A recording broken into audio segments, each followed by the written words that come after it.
News insight کے ساتھ میں ہوں عامر ضیاء۔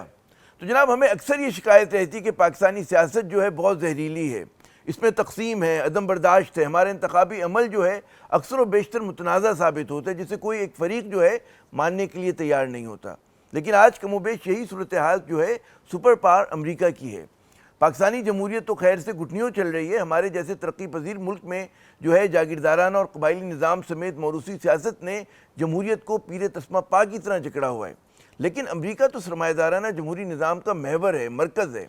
یہاں کی جمہوریت میں ٹیڑھا پن جو ہے یقیناً ایک دلچسپ موضوع ہے۔ امریکہ میں آج اس کی تاریخ کے تلخ اور زہریلے ترین انتخابات ہو رہے ہیں۔ بعض مبصرین کے بقول ان انتخابات نے اس عالمی طاقت کو جو ہے درمیان سے تقسیم کر رکھا ہے۔ ڈونلڈ ٹرمپ بمقابلہ کیملا ہیرس۔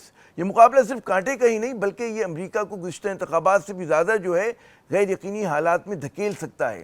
جب ٹرمپ اور ان کے حمایتیوں نے 2020 کے انتخابات کو دھاندلی زدہ قرار دیا تھا اور نتیجہ تسلیم کرنے سے انکار کر دیا تھا، کیا اس مرتبہ جو ہے صورتحال اس سے مختلف ہوگی؟ خصوصاً اگر ٹرمپ جو ہے مقبول ووٹ حاصل کرنے کے باوجود جو ہے انتخابات ہار جاتے ہیں۔ یہ انتخابات کا بڑا سوال ہے۔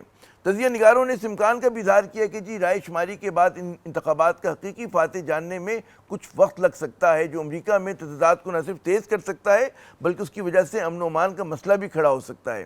اگر آپ یاد کریں کہ 2020 میں جب انتخابات ہوئے تھے تو 5 دن کے بعد جو ہے پتہ چلا تھا کہ کون فاتح ہوا، اور اس میں پھر بہت زیادہ غیر یقینی صورتحال پیدا ہو گئی تھی۔ سن 2000 میں جو انتخابات ہوئے تھے ڈبلیو بش کے درمیان، جارج بش کے درمیان اور ال گور کے درمیان، اس میں اگر آپ یاد کریں تو 5 ہفتے کا وقت لگا تھا۔ اس کے بعد پتہ چلا تھا کہ جناب کون جو ہے انتخابات جیتا ہے۔ تو اگر ہم ماضی قریب میں امریکی انتخابات میں ہم نے دیکھا ہے کہ مقدمہ بازی بھی ہوئی ہے، روایتی و سماجی میڈیا پر ایک دوسرے کے خلاف الزام تراشی بھی ہوئی ہے، اور آدھے سچ اور مکمل جھوٹ کی جو ہے بھرمار کی وجہ سے اچھے خاصے جو ہیں یہ امریکی انتخابات جو ہیں بدنام ہو چکے ہیں۔ اور یہی نہیں، امریکی انتخابات جو ہے پیسے کا کھیل بن کر رہ گئے ہیں۔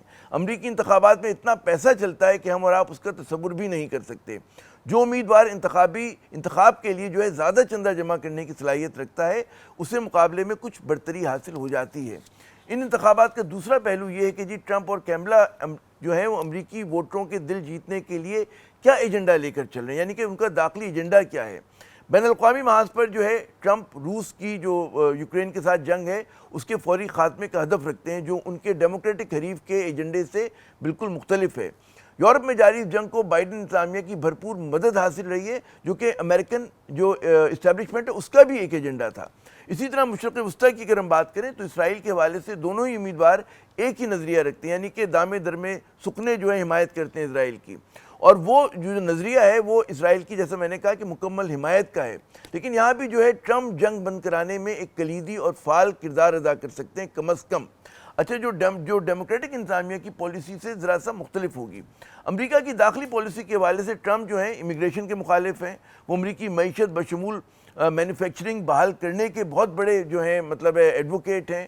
وہ چاہتے ہیں کہ بڑے بزنسز، کاروبار اور جو زیادہ آمدنی والے افراد ہیں ان پر ٹیکس کی شرح کو کم کیا جائے، جبکہ کیملا جو ہیں امیگریشن دوست ہیں، اور وہ امریکی معیشت کی نمو یعنی کہ گروتھ بڑھانے کے لیے متوسط طبقے کو جو ہے اس کی قوت خرید بڑھانے کی بات کر رہی ہیں۔ ساتھ ساتھ جو موجودہ بلند شرح جو ہے ٹیکس کی، یعنی کہ کارپوریٹ سیکٹر پہ اور جو زیادہ لوگ کمائی کرتے ہیں، وہ اس کی حامی ہیں۔ ٹرمپ کا امریکہ فرسٹ کا جو نعرہ ہے، مجھے وہ اکثر صدر پرویز مشرف صاحب کے پاکستان فرسٹ کے نعرے کی یاد دلاتا ہے۔ تو خیر، اس کے نعرے کے تحت جو ہے ٹرمپ جو ہے امریکہ کی جانب سے جو کہتے ہیں نا کہ لی گئی بہت ساری بین الاقوامی ذمہ داریاں ہیں، اس کو محدود کرنا چاہتے ہیں، یا پھر ان کا مطالبہ ہوگا کہ یورپ اور دیگر جو ممالک ہیں امریکہ کو ان کی جانب سے دی گئی ذمہ داریوں میں ساجھے دار بنے اس کے، یعنی کہ ان کا جو ہے ان ذمہ داریوں کا ماچی بوجھ اٹھائیں۔ ہماری غلط فہمیاں، خوشگمانیاں اپنی جگہ، لیکن ان دونوں امیدواروں کے ایجنڈے پر پاکستان فی الوقت کوئی حیثیت یا اہمیت نہیں رکھتا۔ لیکن ظاہر ہے کہ امریکہ جو ہے پاکستانی برآمدات کا دنیا میں سب سے بڑا خریدار ہے، اور ٹرمپ کے جیتنے کی صورت میں جو ڈیوٹیز بڑھنے کا جو خدشہ ہے وہ اپنی جگہ بالکل موجود ہے، اور وہ ہماری درآمدات کو متاثر کر سکتا ہے۔